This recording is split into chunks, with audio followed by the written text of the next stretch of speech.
Welcome to the Politics of Everything. I'm Amber Daines, your host and podcast producer. This is a half hour of power, a podcast dropping every week where I unpack the politics of everything, from money to motherhood, nutrition to narcissism, startups to secularism, the environment, quality, and much, much more. Our guests are seasoned in the field or topic of their choice, even if you've not heard of them yet. This is a non-partisan show. So while I love exploring varied views and get a buzz from a healthy debate of ideas, this is not a purely blue, white, green program. Please subscribe, tune in and enjoy the politics of everything. We all know about burnout, and my show's done a few episodes that have specifically looked at the causes, the treatments, and best of all, prevention. My guest today, Melo Calarco, is on a mission to help millions of people beat burnout in the modern world, which I think many of us are feeling at the moment as we enter the end of the year. But have you ever wondered what that actually takes? Well, he is the man to tell us. He's the published author of Beating Burnout-Finding Balance and is a passionate mindfulness and high-performance coach, keynote speaker, and corporate programs facilitator. Melo has learnt to manage highly challenging and stressful situations, build mental endurance, and rise above adversity from his life lessons on the road, where he has cycled, trekked, and travelled over 30,000 kilometres around the planet on his mountain bike.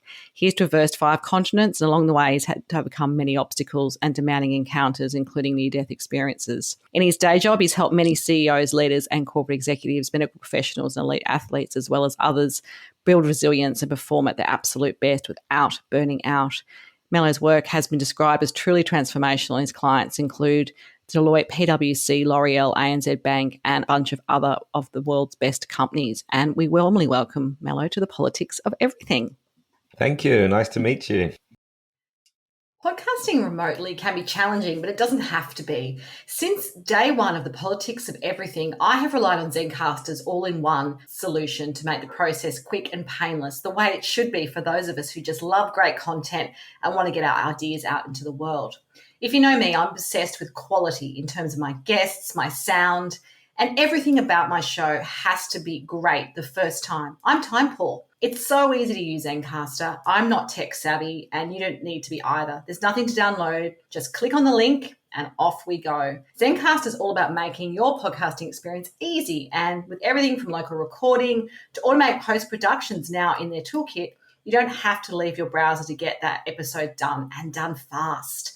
I have a special offer for you, and hopefully you can experience what I have with Zencastr. Go to zencastr.com/pricing and use my VIP code, the Politics of Everything, all lowercase and one word, to get 30% off your first 3 months of Zencastr Professional. How good is that? I want you to have the same easy experience as I do for all my podcasting and content needs. It's time to share your story. You too.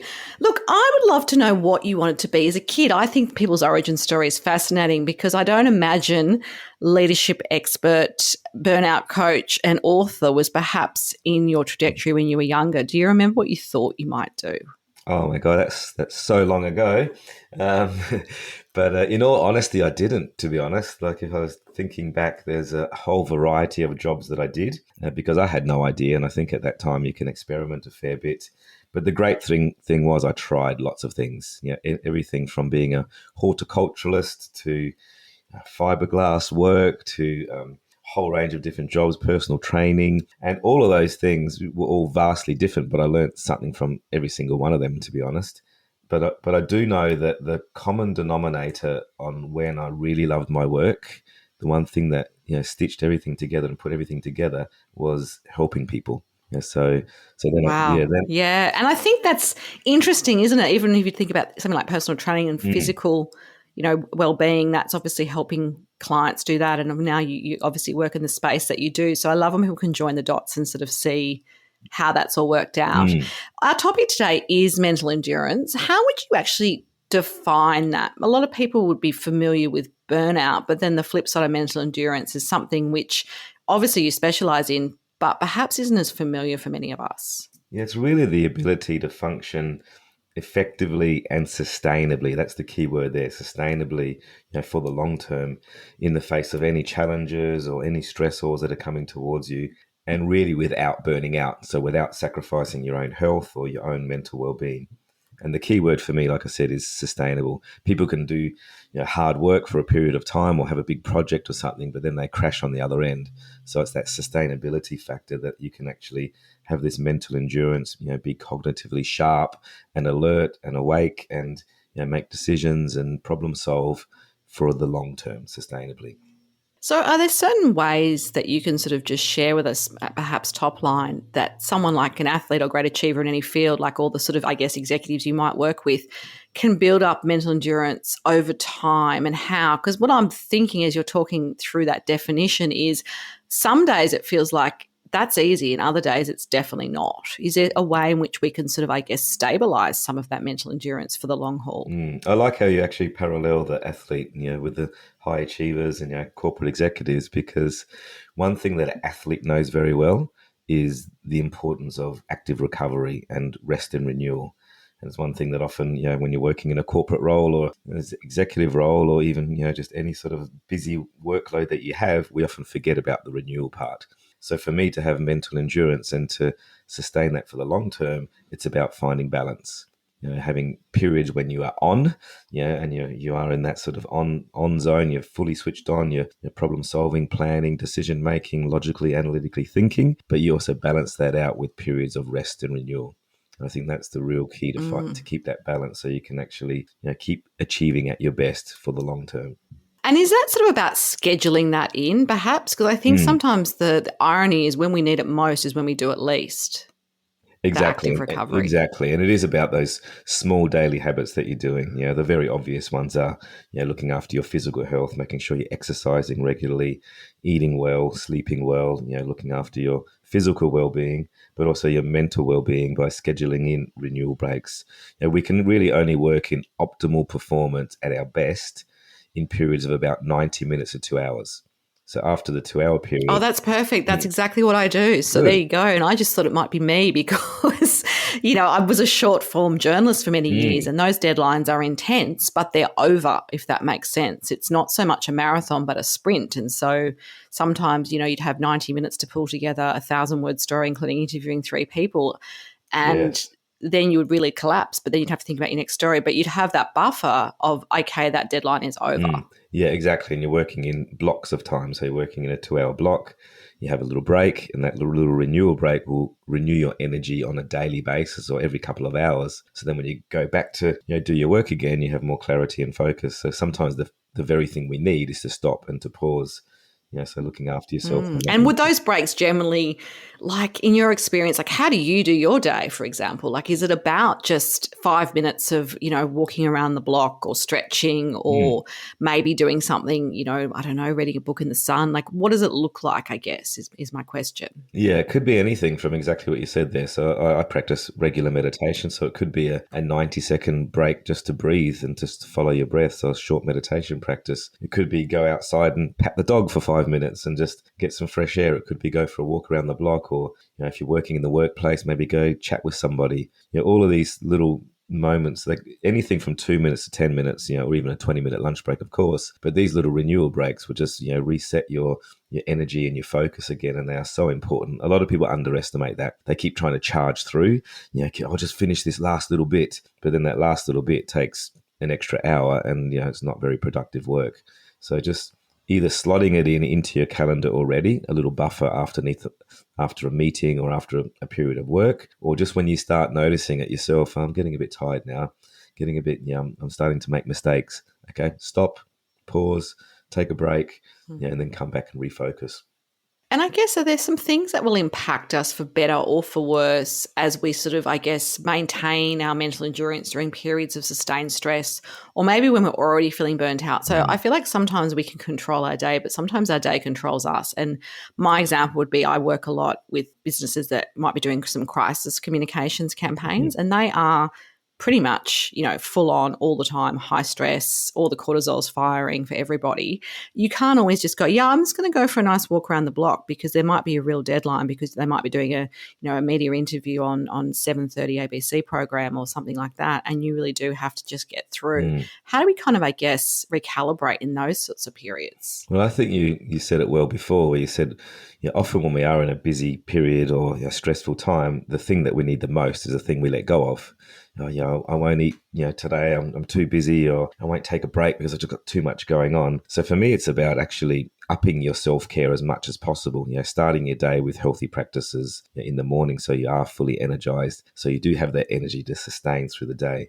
But even sometimes putting some self-care in the bank. So if you know you've got a big period, like you said, a big project going on, then maybe you up your self-care before that project so you are fully energized. So it is about recognizing your limits, and when you do know you've got a busy period or a stressful period coming up, do whatever you can to prepare for that. Like you are about to run a marathon, making sure you're eating well, sleeping well, exercising, and do not let go of your self-care practices when you are in that period, when you're in that stressful period. If anything, up them if you can. Make sure you do take Mm. breaks, make sure you do eat well, make sure you do your meditation practices. So it's really about catching it early and listening to the signs yourself, listening to your body, listening to. It's almost like when you go to the doctor and they tell you the things that you Mm, should do, or you go see a personal trainer and you know what you should do, or a dietitian or whatever. With the work that you do, and obviously it's not about naming individual clients, but do you find there's sometimes resistance or kind of what I call that, it's a bit of a fad? They'll do it for a bit and then they go back to their old habits. Like, I guess what I'm trying to get mm. to is, how do we make sure this is not just something we do in peak crisis or times where we feel like we're seeing our business advisor or a coach or someone like you, and then of course we go back to it every day and none of that happens. How do Exactly. we actually keep ourselves accountable, really, I guess, is the question. Yeah, exactly. And it is about just small incremental changes. So when I'm working with clients, I don't say to them, suddenly you're going to do all these 6 things differently. It's about doing one really well. So, I'd give them one task to do. It might be, sleeping better, getting to bed earlier, turning off devices at a certain time. And all of those things will have a flow and effect to other things. So if they start sleeping better and going to bed earlier, they wake up with more energy. They have more energy and they feel like exercising because they have more energy. And they exercise and then they actually eat better because, they get hungry for good fuel. And they eat better and they have more energy. So they all, cascade against each other and they all, support each other. So it is about doing one thing and really sticking to one thing. And, listening to Absolutely. that. And I guess for you, do you sort of, the way you structure your work Mhm. with clients, is it about an ongoing piece of accountability, or do you tend to go in and sort of do short, sharp pieces of work, give them everything they need, all the tools, and then sort of let them sort of do that themselves? I mean, I Mm. guess what's the process that you might go through with some of your high performing clients? I'll drip feed. So drip feed little different practices and see how that one goes. Make sure that one sticks, and then add another one to that. So it might be starting out with just a 2 minute meditation practice, let's say, certain times of the day. And once they get that down pat, they realize, oh, this is actually really helpful. We might extend that practice, or we might do more of those through the day. So it's really small little changes that they start noticing and feeling over the long term. It's not about starting something and not sustaining it, because, like you said, they'll go back to old habits again. That didn't work. That practice didn't work because it's not sustainable. But everybody can do 90-second breath break or a 2 minute practice, and then you start adding to that toolkit. And then by the end of a few months, they have a whole variety of things in their toolkit for different situations. Yeah, interesting. Mm, You mentioned breath work there. That's something that I've become aware of quite recently, having worked with some clients who are going through that at the moment and mm. doing that within their leadership practice. What is it about that kind of breath work, I suppose, that can help us with our mental endurance? What's the link? Do you understand anyway? I don't know if you're an expert in the area or not, but just because you mentioned it, I just wanted Yes. to share a little bit with the audience about what that looks like for people. Yeah, well, I've been practicing breath work and various meditation practices for the last 30 years, and I have not missed one single day for 30 years. So I definitely see the importance of it, and I see the value of breath work. And, there are varying types of breath work. There are different breath works for different reasons. The ones that I often teach, especially with high performance, is actually more the calming, actually to actually almost sedate you and relax you and calm you after a stressful day. There's also breath work that will energize you. But the most common thing that the breath work does is actually helps you connect to the present moment, to connect to yourself, to connect to your body. And sometimes when we're feeling a bit reactive and we're stressed and getting what we call amygdala hijack, where the amygdala, which is the sort of fear center of the brain or the stress center of the brain, starts taking over our brain and starts hijacking our attention and our focus. So as soon as we slow down and we do some breath work, especially when we do deep diaphragm breathing deeper into the belly, what that does, it deactivates the amygdala, it deactivates that hijacking, and it activates the prefrontal cortex, which is all about what we said before: problem solving, planning, decision making, your executive function. So it actually reverses the stress response and it initiates the relaxation response. So very powerful. And is it better to do this as a kind of, like you mentioned, you have a missed a day, a certain time of the day, or for some people, is it about as and when they need it? Like, I'm just thinking, when's the optimal kind of time to be able to do this breath work and I guess meditation, if that's what you decide to do? I recommend both. So when you need it, so obviously if you're busy period and you might be in front of your computer and you've got 35 tabs open on your computer, you don't know what you're focusing on anymore, it may be worth stopping and pausing and just doing some breath work, a couple of minutes just to refocus and recenter. But I also recommend just doing it anyway when you are feeling good. So don't only use breath work as a first aid response. Like if you do it regularly, you actually learn the ability to self-regulate. One of the best tools you could ever teach anybody is to self-regulate through your breath. So when you are in a situation, Yeah, I when love you are in that. a difficult situation, you can actually tap into your breath work and you can actually self-regulate yourself. So I recommend both. I often say to my clients, do it in the morning when you wake up, maybe do it in the afternoon at the end of the day, but even before a big meeting or before a session or a busy period, also do it. Do it when you're feeling good too, because one day you'll need it when you actually are in a stressful situation. Absolutely. No, I love that. And I guess that's the thing. If you know what you're doing, you can activate that resource very quickly because it's a practice that's part of your everyday life, like brushing your That's teeth right. or, for some people, it's exercise. That's right. And your body learns to recognize it quicker. So the more you practice the breath work, your physiology will start understanding, okay, it's time to actually initiate the relaxation response. And after a while, you could probably initiate that within 3 or 4 breaths. And instead of, That's it takes amazing. longer. So use it all the time. Not only, most people only use meditation and breath work when they are stressed, when they're actually already Yeah, in the stress exactly. That's what I'm response. thinking. It's almost like, prevention's better than cure Exactly. kind of mindset, really. Exactly. Absolutely. So adversity is obviously part of life. Mm. I would like to get your take on what's some of the quickest ways or way to change how we navigate it and I guess build our own well-being mentally so we have that endurance. Because I think, if you ask lots of people, there's ways in which adversity hits people and some people have that mindset of, oh, well, this always happens to me, a bit of a Mm. victim mentality, and other people can kind of resonate with it, accept it, navigate their way through it with a lot more ease, it seems, even if really the experience is identical of what they might be going through. So it could be anything Mm. from a corporate restructure and you're going to lose your job to a divorce to, a health crisis. What are some of the ways you think that we can actually have some other skills in our tool belt so that our mind is really mentally ready for whatever life is going to Mm. throw at us? Yeah, it's a good question, actually, and it is something that I do a lot of work in. I'm actually currently working with a company right now who's going through a whole restructure, and people are losing their jobs and changing positions. So, to me, the key thing is really about mindset, and you mentioned it there. It's about your mindset towards it, because two people could be going through exactly the same experience, but they have a very different mindset. One might have a fixed mindset, saying they just want things to go back to normal again and they don't like change, and someone might welcome that change. So it is about having a positive and growth mindset. And to me, I'm not sure if you're aware that the word crisis, for example, the word crisis in Chinese characters, there's actually 2 characters. And one of the characters actually means, danger and risk. And the other character means opportunity. I love how there's actually two No, I've characters. learnt something new. So there you go. So I choose to focus as much as I can on the opportunity, on the opportunity part of the crisis, because sometimes we don't see it when we're in it, but then sometimes the biggest change or the thing that's challenging you the most turns out to be the biggest blessing in your life. So it is about, Yeah, and it's hard when you're in it, I suppose, yes. to see that because, particularly when there's uncertainty, and I think for a lot of us, we like to be in control, Mm, particularly high performers. mm. So when we feel like it's out of our control, that's probably the piece, I think, where people's mental endurance would get challenged. That's right. So we focus on the things we can control. If anything, hyper focus on them and actually really look at the things we can control, let go of the things we can't control, and just having that mindset, instead of having fear, trusting the process, instead of, feeding that anxiety, be excited about the opportunities.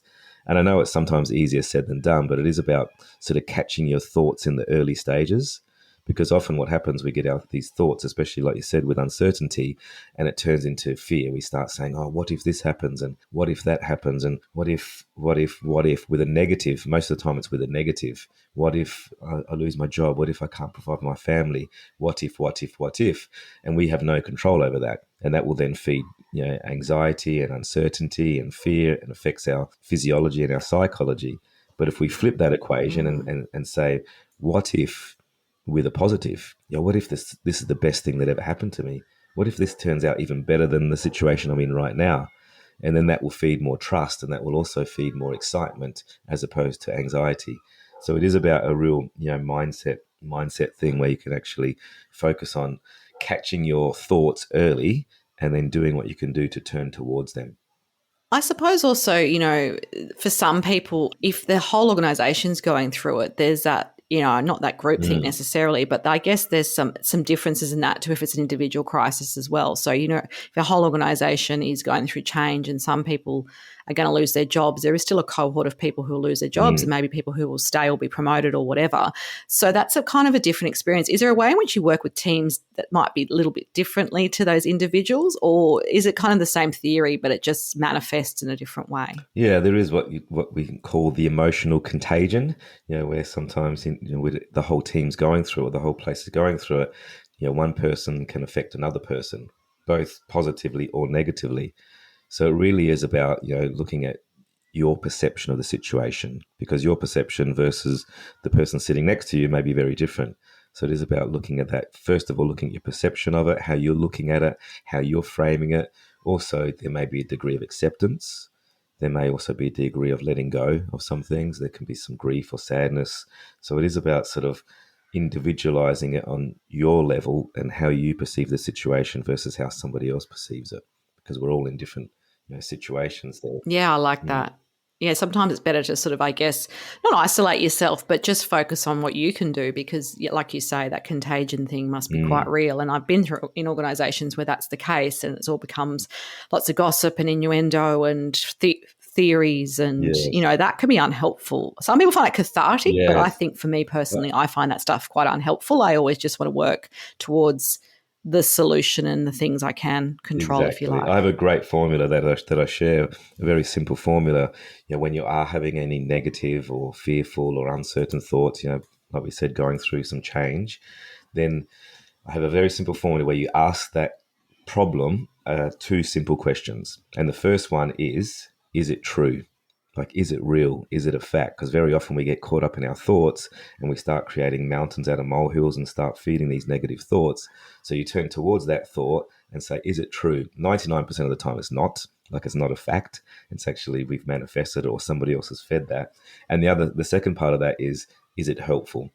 Is it even helpful me even thinking about this? What's the point? Is it Mm. useful? And once you do that, you'll catch 99% of unuseful, unhelpful, negative, and fearful thoughts. You save yourself a lot of time and mental energy, I imagine, Exactly. by doing it early, Exactly. which is probably the goal. So, what do you think is the most untapped resource when it comes to mental endurance in your experience? Without a doubt, I'd say some sort of meditation or mindfulness training. And I know people dip in and out of it. They do it. They might try it for a little while, but they actually don't continue it. A lot of people train their body to get fitter and stronger, especially high performers. We stay well, we go to the gym, we exercise, but not many of us train our mind.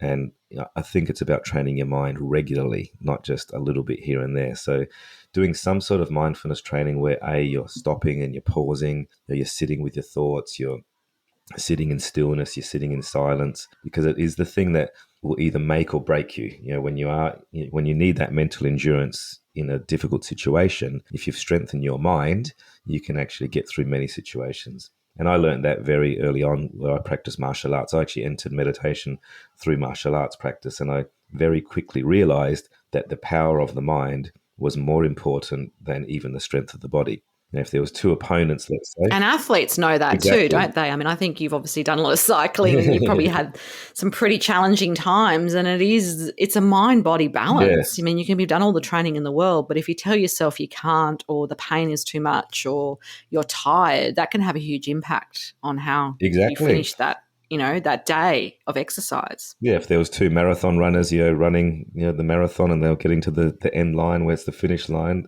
the person with the strong mind will do better. Or even if there was two people with exactly the same physical strength having an arm wrestle, let's say, they were doing an arm wrestle, but they were like absolutely tied. Their strength, their muscular endurance was exactly the same. It's the mindset that will actually make the difference.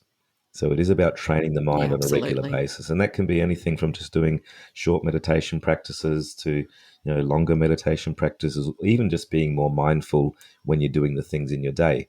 So mindful eating, mindful walking, mindful listening, mindful speaking, and all of these things, we train our mind to pay more attention, to be sharper, and to be more present. So, changing tack a little bit, what's the best piece of advice? It could be work advice, life advice that you've ever been given, and why has it been so powerful for you? Yeah, I don't think it comes to words for me. Actually, to be honest, I think it is learning breath work 30 odd years ago and various types of breath work, learning the power of the breath. My Tai Chi master actually taught me breath work years ago that actually helps you to build internal heat into the body.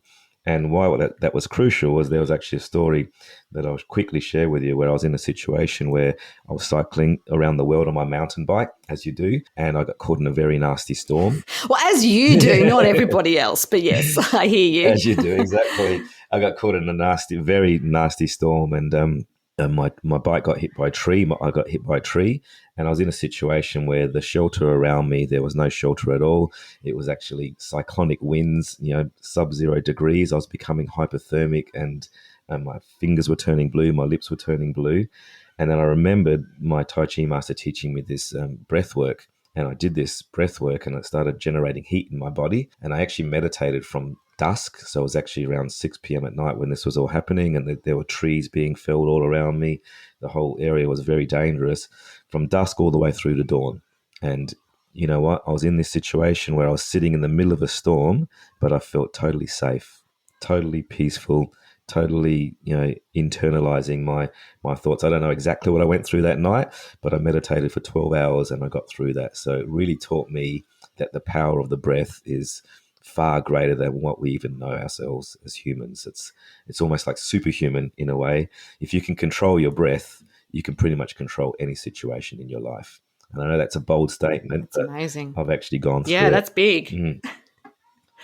Yeah, you've experienced it. Yes. Look, if we spoke again in a year's time, Melo, what would be sort of a goal that you maybe have articulated or you may not? This may be your kind of, armchair confidential, but something you're working towards, and explain to us why it's a really important goal for you. That's a good question too. A year is pretty short duration, but I'd say at the It moment, can be. I mean, for some people, it's like, they're going to write a new book, and other people, it is exactly. literally like some sort of physical thing or a personal hobby they're going to take up. Yeah, I've got two actually that come to mind, and one is I'm currently in the process of actually doing a TED talk. So I'll be doing a TEDx talk in March next year. So I've got selected to do that, which is Where are you doing that one? that's in TEDx Mornington. It's called. So that'll be here. Yep. And just writing the talk right now as we speak, and that'll be in March 2024.